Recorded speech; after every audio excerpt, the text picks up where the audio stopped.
नमस्कार भाइयों और बहनों। दोस्तों, आज मैं आपको हमारे देश के राष्ट्रपति डॉक्टर राजेंद्र प्रसाद जी के बारे में एक कहानी सुनाऊंगी। स्वर्गीय राष्ट्रपति डॉक्टर राजेंद्र प्रसाद एक बार कई राज्यों का दौरा करने के बाद रांची पहुँचे। वहाँ उनके पैर में दर्द होने लगा। पता चला कि उनके जूतों के तल्ले घिस गए और कीलें ऊपर उभर आई हैं। यानी उनके जूतों का जो नीचे वाला भाग था वो घिस गया था और उसमें कीलें चुभ रही थी। राजेंद्र बाबू अहिंसक जूतों का ही प्रयोग करते थे। उनके शिविर से 10 मील दूर ही अहिंसक चरमालय केंद्र था। चरमालय केंद्र मतलब जहाँ पर जूते बनाए जाते थे। वहाँ सचिव को भेजकर नया जोड़ा मंगवाया। जूते पाँव में डालकर उन्होंने कीमत पूछी तो उत्तर मिला 19 रुपये। डॉक्टर राजेंद्र प्रसाद ने पूछा, क्या इनसे सस्ते जूते नहीं हैं? उनके सचिव ने उत्तर दिया, 11 रुपये वाले जूते हैं, पर इनसे कमज़ोर तथा कठोर हैं। राजेंद्र बाबू को संतोष नहीं हुआ। उन्होंने कहा, जब 11 रुपये के जूतों से काम चल सकता है तो 19 रुपये क्यों खर्च किए जाएं? इन्हें लौटाकर 11 रुपये वाला जोड़ा मंगवाओ। राष्ट्रपति जी वहाँ 3 दिन ठहरे। उन्होंने किसी आने जाने वाले से जूते बदलवाए। सचिव को मोटर द्वारा जूता बदलने नहीं भेजा। उन्होंने कहा, जितने रुपये जूतों में बचाएंगे उतने ही पेट्रोल में लग जाएंगे। हालांकि बात बहुत छोटी सी थी, परंतु राष्ट्र की संपत्ति की एक एक पाई का ध्यान रखने वाले राजेंद्र बाबू के लिए तो छोटी सी बात भी बहुत गंभीर थी।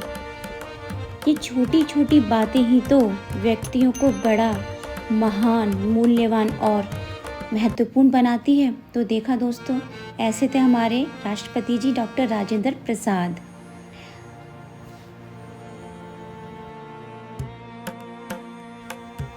और चलिए अब मैं आपको एक और कहानी सुनाती हूँ।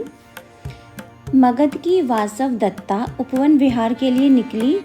उसका साज श्रृंगार उस राजवधू की तरह था जो पहली बार ससुराल जाती है। अचानक उसकी दृष्टि उपवन के किनारे स्फटिक शिला पर बैठे एक सन्यासी उपगुप्त पर गई। उन्होंने ब्रह्म सौंदर्य को अंतर्निष्ठ कर लिया था और उस आनंद में वे ऐसे निमग्न थे कि उन्हें बाहरी जगत की कुछ भी सुध बुध न थी। वासव दत्ता को अपने सौंदर्य पर बड़ा अभिमान था। उसे लगा कि उसकी उपस्थिति उपगुप्त की तपस्या को भंग कर देगी। वह उपगुप्त के समीप जा खड़ी हुई। उपगुप्त ने किसी की उपस्थिति को समीप महसूस कर अपने नेत्र खोले तो वासव दत्ता ने उनसे पूछा, सन्यासी, क्या यह बताएंगे कि नारी का सर्वश्रेष्ठ आभूषण क्या है? उस जवान उपगुप्त ने उत्तर दिया, जो उसके सौंदर्य को सहज रूप से बढ़ा दे। वासव दत्ता ने पुनः प्रश्न किया, सहज का अर्थ क्या है? उपगुप्त ने सौम्य मुस्कान के साथ कहा, देवी, आत्मा जिन गुणों को बिना किसी बाह्य इच्छा, आकर्षण या भय के अभिव्यक्त करे उसे ही सहज भाव कहते हैं। वह सौंदर्य जो बिना किसी कृत्रिमता के उपस्थित हो वही नारी का सच्चा आभूषण है। तपस्वी का यह स्पष्ट उत्तर भी वासव दत्ता को समझ में न आया। उसने कहा, कृपया पहेलियां ना बुझाएं, मुझे स्पष्ट समझाएं। तो सन्यासी उपगुप्त बोले, हे देवी, यदि आपके आभूषण, पद एवं प्रतिष्ठा आपसे ले लिए जाएं,